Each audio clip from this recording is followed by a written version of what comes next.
Safety और security जो है वो सिर्फ पुलिस और आर्मी से नहीं हो सकती है, वो एक स्टेट ऑफ माइंड है। और मुझे लगता है कि ये स्लो प्रोसेस है। जिस चीज़ को बिगड़ते, मुझसे किसी ने बहुत अच्छी बात बोली थी, and this was told to me by a local person here in Kashmir. जब मैं शूट कर रहा था, मुझे एक लड़के ने बड़ी अच्छी बात बोली थी। वो बोला, उसने मुझसे बोला कि बाकी सब स्टेट्स के लिए देखिए, पार्टीशन 1947 में हो गया था। पार्टीशन का जो पेन है वो 1947 में हुआ और कुछ साल बाद खत्म हो गया, लेकिन कश्मीर में पार्टीशन कभी रुका ही नहीं। It's a continuous partition and which is so true. और इतने साल की जो एक पॉलिटिकल इम्पैक्ट है, जो इसका एक जो टेररिज्म का जो इम्पैक्ट है, वो धीरे धीरे तभी खत्म होगा जब हम फिर से एक डाइवर्स इंटरेक्शन शुरू करेंगे। और दुख की बात यह है कि कोई अगर बाहर से आया, कोई लेबर आया, कोई माइग्रेंट आया वापस, और उसको अगर जब हम टारगेट किलिंग उसकी कर देते हैं तो बाकी लोग भी दहशत में आ जाते हैं। और ऐसा नहीं है कि वही लोग दहशत में आ जाते हैं जो बाहर से आ रहे हैं, जो यहाँ रहते हैं वो भी दहशत में आते हैं। क्योंकि आज आप देखिए, यहाँ पे इतने टैलेंटेड बच्चे, कोई स्पोर्ट्स में आगे निकल रहा है, कोई अमेरिका में पढ़ने जा रहा है, कितनी तो लड़कियाँ यहाँ की आप देखिए कितनी आगे निकल रही। कईयों को तो मैं जानता हूँ लोकल, जो लोग यहीं पैदा हुए हैं 1990 के बाद में, वो भी दहशत में आ जाते हैं। कौन से ऐसे माँ बाप हैं जो चाहते हैं उनके बच्चे जो हैं वो कॉन्फ्लिक्ट और टेररिज्म के साथ बढ़ें, चारों तरफ टेररिज्म?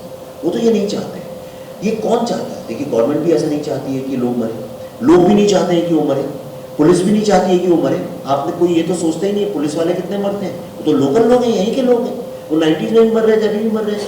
और जो मीडिया पर कितने लोग मरे, उनको वो भी नहीं चाहते। तो ये कौन है जो चाहता है लोग मरे? वो कौन से वेस्टेड इंटरेस्ट है? जब तक हम सब लोग सिलेक्टिवली बात करते रहेंगे उसका सोल्यूशन नहीं निकलेगा।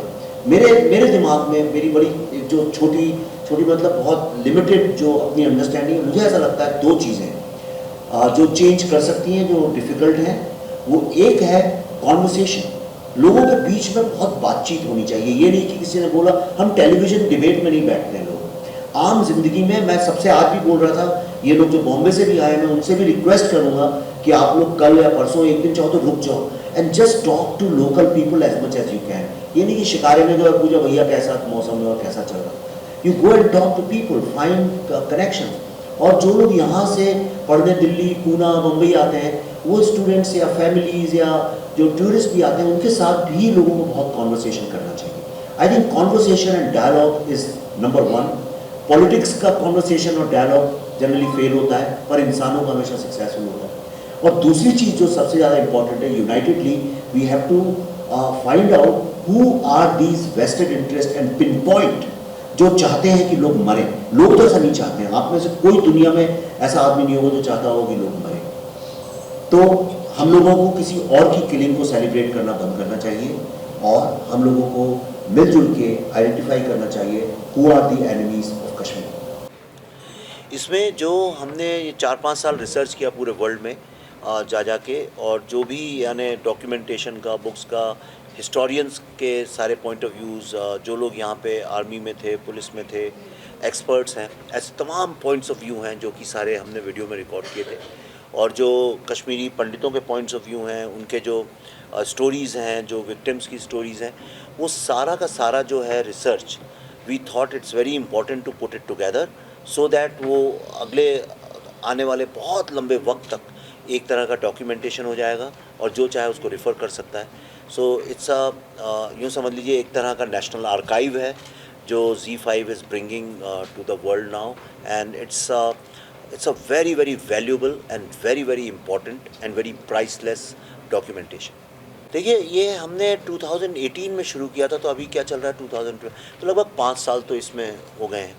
और हमने अमेरिका में, यूरोप में, थाईलैंड में, जम्मू में, पंजाब, जितने भी शहरों में जहाँ पे भी लोग फैले हुए हैं, और उसके अलावा कश्मीर में यहाँ की अथॉरिटीज़ से, उसके अलावा जो पार्लियामेंट रिकॉर्ड्स हैं, आर्काइव्स हैं, बुक्स हैं, न्यूज़पेपर्स हैं, उस वक्त की जो डॉक्यूमेंट्रीज़ हैं, इंटरनेशनल डॉक्यूमेंट्रीज़ हैं, वीडियोज़ हैं, जिन लोगों ने आके यहाँ जर्नलिज्म की उस वक्त की, जिन लोगों ने जा के, उस वक्त एक माहौल ऐसा था, आप शायद पैदा भी नहीं हुए होंगे उस वक्त में, तो आप तो अभी 23-24 साल के हैं, तो जो बहुत पुरानी बात है ये।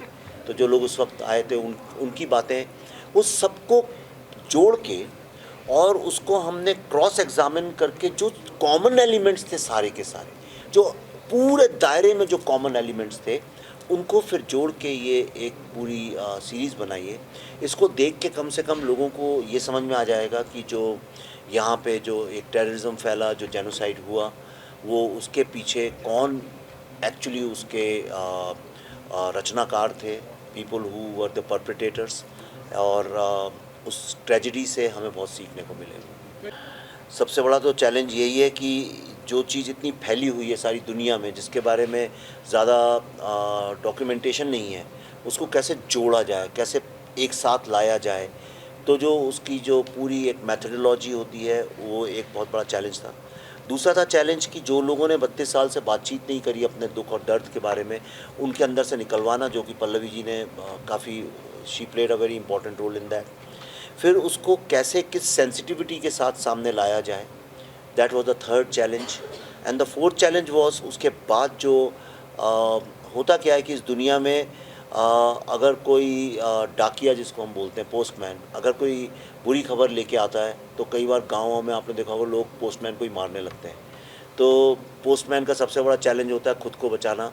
तो लोगों ने, कुछ ऐसे भी लोग हैं जिन्होंने ये तो नहीं बोला कि भाई ट्रेजेडी हुई है, लोग मरे, वो गलत है, टेररिज्म गलत है, बजाय ये बोलने कि हमको ही अटैक करना शुरू कर दिया। तो उन सबके सामने भी खड़े रहना और अपनी बात को पूरे कन्विक्शन के साथ दुनिया के सामने बोलना, I think that was also a very big challenge. अब इस चैलेंज का जो नेक्स्ट पार्ट है वो Z5 का है कि उस पर ये आएगी, उनको बहुत सारे लोग कमेंट करेंगे, उनसे बात करेंगे। अब now they have to take it forward ताकि ये जगह जगह पहुँचे। शूटिंग के लिए अब जगह ही नहीं मिलती है, जहाँ जाओ 2-4 शूटिंग चलती रहती है। तो ये अच्छी और डेवलपमेंट भी हो रहा है, G20 भी हुआ है। धीरे धीरे मेरे को ऐसा लगता है कि अगले 2-4 साल में बहुत फ़र्क आएगा। विवेक जी, क्या कश्मीर आने वाले समय में कश्मीर को लेकर कोई फिल्म बनाएगी जिसमें आप दिखाएंगे कि यहाँ पर जो मेजॉरिटी है वो कितना सपोर्ट करती है कश्मीरी पंडित्स को, या जो यहाँ पर लोग आते हैं उनको कितना सपोर्ट करते हैं? क्या उस पर भी कोई फिल्म बना सकते हैं या कोई? बिल्कुल कर सकते हैं। अभी ये एक हाथ में ये काम लिया था एक, तो उसको पूरी ईमानदारी से ख़त्म करना था। अभी ये ख़त्म होने जा रहा है। अब इसके बाद थोड़ी सी सांस लेंगे, थोड़ा सा बैठेंगे, फिर पढ़ेंगे, थोड़ा नया रिसर्च शुरू करेंगे। कुछ पता नहीं एक कलाकार की ज़िंदगी में किस दिशा में चला जाए। आपके दिमाग में कोई विचार है, कोई कहानी है, कोई आइडिया है, तो प्लीज़ मुझसे शेयर करिए। टेक वन अब आपके व्हाट्सएप पर। व्हाट्सएप करिए hi 9728253663 पर।